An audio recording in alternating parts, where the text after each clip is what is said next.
This week we take you to Vulcano, a small volcanic island that is basically only crater.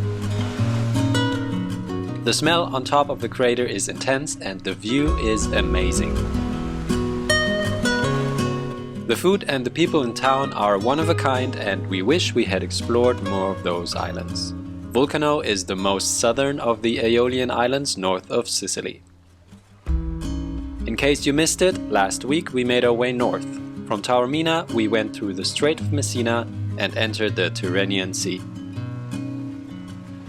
For the next few days we left Sicily behind us and sailed towards the Aeolian Islands.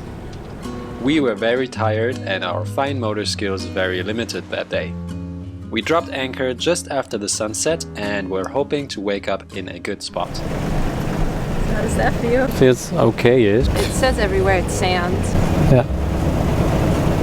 Good job, Snoof. You too.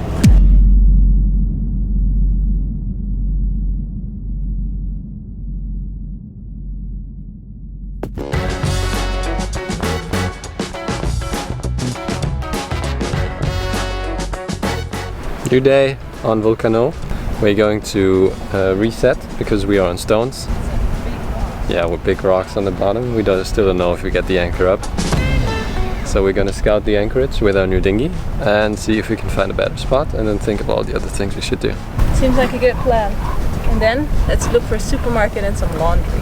Oh yeah. Yay! As we found out, once the sun came back, we spent the night just outside of the anchorage, far away from protected waters and sandy bottoms off the bay. It was time to find a good spot closer to shore and time for the first dinghy ride since Greece. Also the engine got heavier because we didn't do it for a long time. Our muscles fade very fast. I know, we're very lazy. We haven't used the outboard for just as long. Fuel? We need fuel? And it took a while until we were able to revive it. The boat got smaller as the wind pushed us towards shore, so that was a plus. We never scouted an anchorage with the dinghy because usually we're still navigating our way in with Blue, so this time we took time to get to know the place good. And to engage in some social exchange with our new neighbors.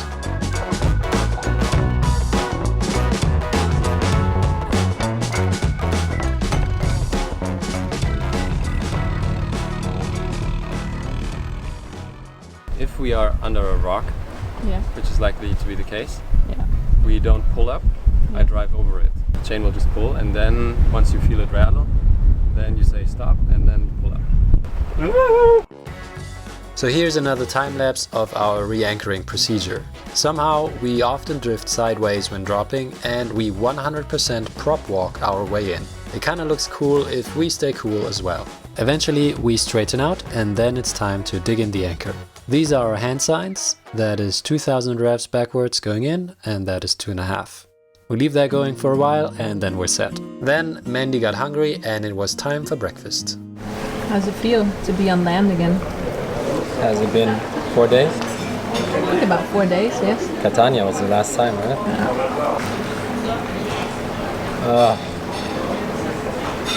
So you want to do a crossing? Well, I like being on the boat longer. I just don't like being on anchor without being able to go ashore.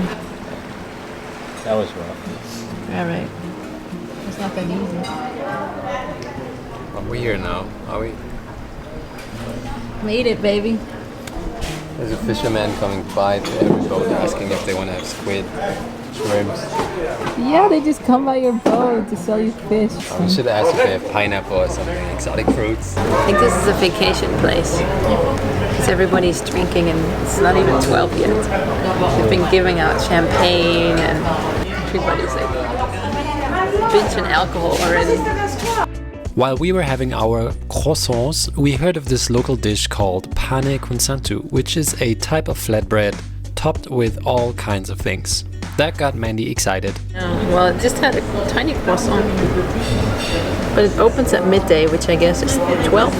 Do you first want to go to the supermarket or want to have lunch? We just had breakfast. Well, no. Yes, we did. It was just a croissant, it's not breakfast. I'm hungry. Black volcano sand everywhere here. Also makes the water really black. Looks kind of freaky. It's really funny, but it's super clear when you go in. So Should we go here? let's go on the Black Yeah. Beach. So today we decided to have a provisioning day. We are going to go to the supermarket. We need to find a gas station, get our jerry cans ashore, fill up 30 liters every time, go back, fill up another 30. Because somebody was too cheap to get more jerry cans. Apparently there's also laundry, so we're gonna find that too. Probably not, and this story has a loose end. This place is nice. We have everything we need, and it's quiet. Because I thought we'd go to the restaurant right away and have a nice lunch. Sure. Yeah. We weird tourists that eat this kind of food in the afternoon at like, is it 12:15? Well, when did you have your breakfast? An hour ago? It was not breakfast, it was a croissant. Stop saying that. I had a small croissant. 1.5. I had 1.5 small croissant. Of course, when leaving the boat, we have to talk anchor. We have lots of chain out and the anchor is gone. I looked at it. The first 2 meters of the chain is gone. It's deep in the sand. It's not going anywhere. Didn't really think about it until the alarm went off. So this thing is kind of good and bad. We use a remote anchor app that tracks the GPS of a phone that is left on the boat. Sometimes the position jumps and we get false positive of an anchor dragging, while in reality, nothing happens. So once we get a false positive, we reposition the marker for the anchor and increase the radius of the safe zone, which kind of defeats the purpose because that's not reality anymore. But it's the only way to keep the alarm quiet. Right? Or maybe just set the Because if parameters some- too small. Yeah, I don't know. Well, I'd rather set it small and get some notice. Well, it But- would still give you notice if it goes outside the parameter, even if it's big. Yeah, but then you lost maybe 3 minutes. 3 minutes. Yes. 3 minutes. Yeah. For the one time when it will save your boat, the technology is worth it. But in general, it constantly increases my anxiety. But now I just get this sound. But would you feel more comfortable without it? No, that's the thing. There are many variables involved, and in order for it to work, you have to be very precise and think about marking the spot where you drop the anchor while you drop the anchor. And even then, When they start dropping, it still needs a certain amount of time for the anchor to actually hit the bottom. Yeah. And in that time, you're also going backwards. So you're in reverse, means we're always moving. We're not standing still until we drop the anchor, which we probably should. what are your experiences? Do you use it? Do you want to know all the time? We'd love to hear your comments below. Massive, Nice. serio. Thank you so much. Buon appetito. Thank you. It's so big. It's funny, we could have shared one. We could have shared one. If you ever come across a restaurant that serves pane con sato, now you know what to do, right? And do not call it cold pizza. If you go down that road, your best possible outcome will be that you won't get served. After half the day was spent eating, we started our provisioning run. Ready? Oh yeah, so ready.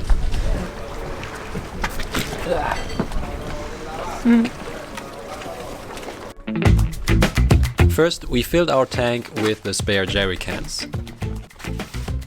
If you haven't seen our boat gadgets video, this is what we use to refill our tanks when we are on anchor. It is a simple siphon pump. You put the shaky end in the jerry can and then shake it until it flows by itself. With this, there is not a drop of fuel in the water.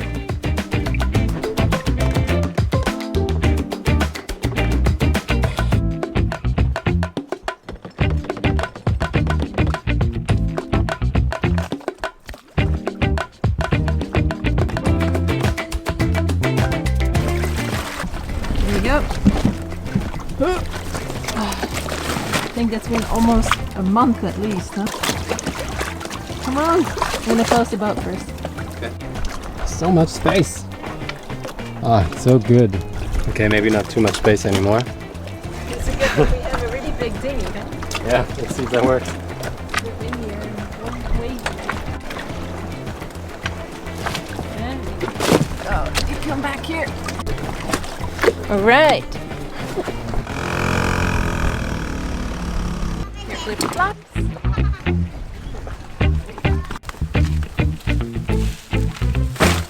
First, we filled our tank with the spare jerry cans, so we could fill them up at the only gas station on the island. That's a little bit scary. Hello. Mandy got distracted by the little things, That looks cool. I am loving this island. but thanks to my perseverance, Am I taking too long? Look, prize. we made it just to turn around again. I'm sorry, baby. All for nothing. It is really expensive here. It's €1.90 per liter, which is about 50 or 60 cents, partially more than we paid in Greece. We're cheap ass, yeah.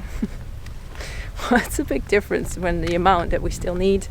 So we'll just go get some when we're back in Sicily, which is going to be in 2 days. What do you think? I think we're making a big mistake.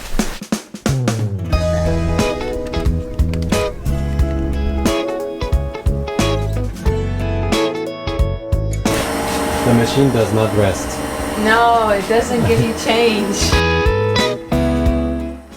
By the way, thanks for watching our tantrums. We hope you enjoy those. Send us some social signals known as a like, a comment, or the push of the subscribe button. Thank you! Laundry, on the other hand, was a success, and then that was day 1 of being on Vulcano. The next day, we were about to climb the volcano. For more laundry and less sunsets, the Liverboard Life.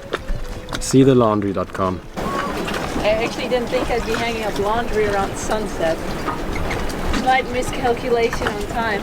If you ever choose to come to Porto di Ponente to watch the sunset, make sure you go to the north side of the anchorage, where you can actually see the sunset.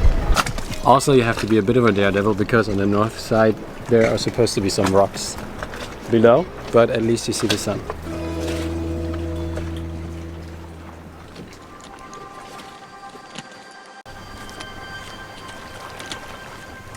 It is early in the morning.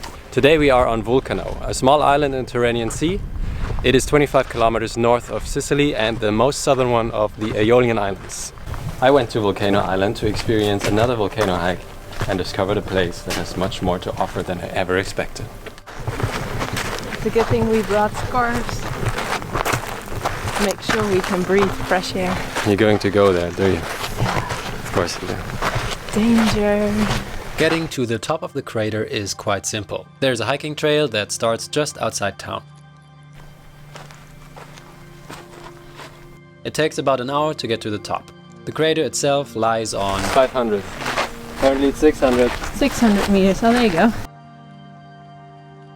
The trail leads through furrowed hillsides, and you walk where the rivers of lava once flowed down towards the sea.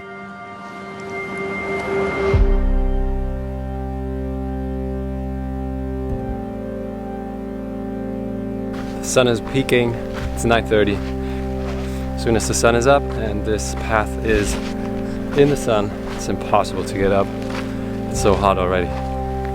The trail gets more barren the further you get up, and you can start to smell the sulfur.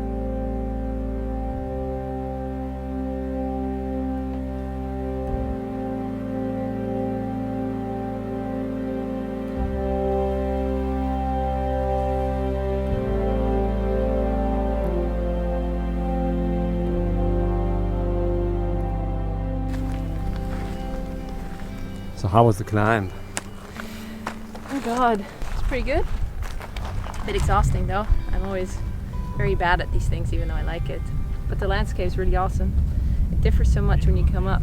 First you have like lots of green, and then it goes over into this black sand, because I think it's actually like tiny craters that the lava came out of. And then you get this really almost clayey, light brown kind of soil. I imagine this is what the moon might look like. Rocky.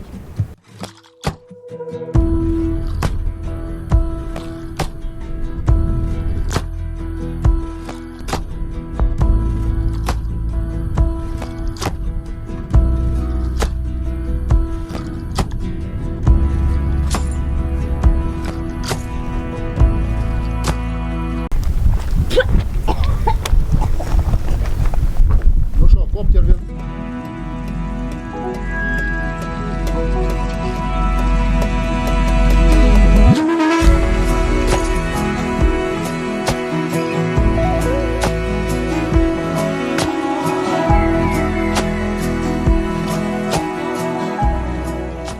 ancient Greeks named this island Thracia. The island appeared in their myths as the private foundry of Hephaestus, the gods of blacksmiths and fire and the son of Zeus. The Romans' equivalent for Hephaestus is Vulcan. Earthquakes and explosions of ash were a sign of Vulcan making weapons for divine wars.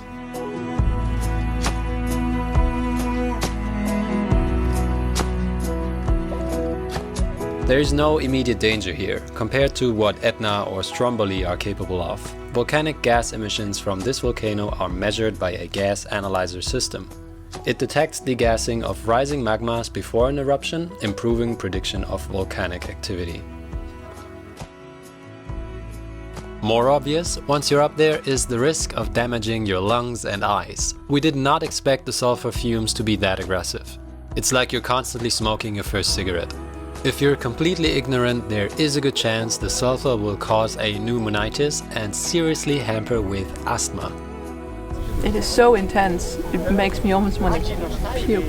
I'm basically gagging when I walk through it. People who come through always cough in the end. Thought about walking through it and making a drone shot, but honestly, I don't know if that's a good idea. So we're gonna film other people Yeah. walking through it. I'm also extremely sensitive to smell, so that's not making it better. I already smell everything, always. I always complain to Alex that something smells in the boat. He never smells it. So we'll wait for you there. You take one. I'll take care of these two. I'll go with you.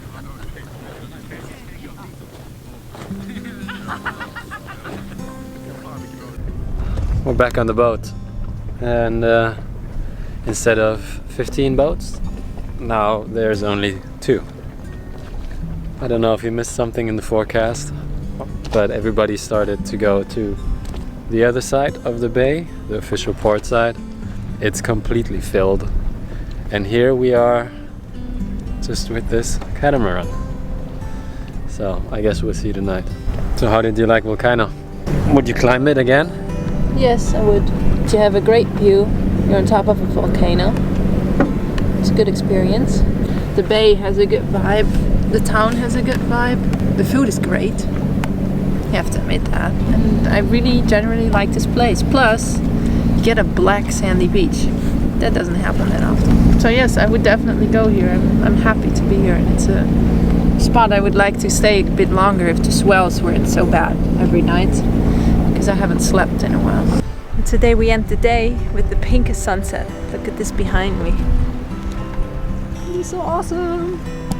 Camera can never do that well, but this looks amazing. And there is literally no one anymore. But thank God we have one boat that came over now. The boat Feeling. They were here a couple days ago too. They left and came back. It's good to be not the only one, especially when we arrived the first night. There were about 25 boats in here and we had to anchor all the way outside there because we didn't fit in the bay anymore. We just kept telling us that it's because the charter weekend is over and all the charters left, but truth is, I think many of the boats were not charter boats. So let's see if we live through the night. Jeez, that was a long one. I hope you liked it. Next week we continue to Cefalù on Sicily. Subscribe to see the little things and join us in finding happiness by doing things that are hard. If you want to know how we got here, check out the playlist. Until next week, bye bye.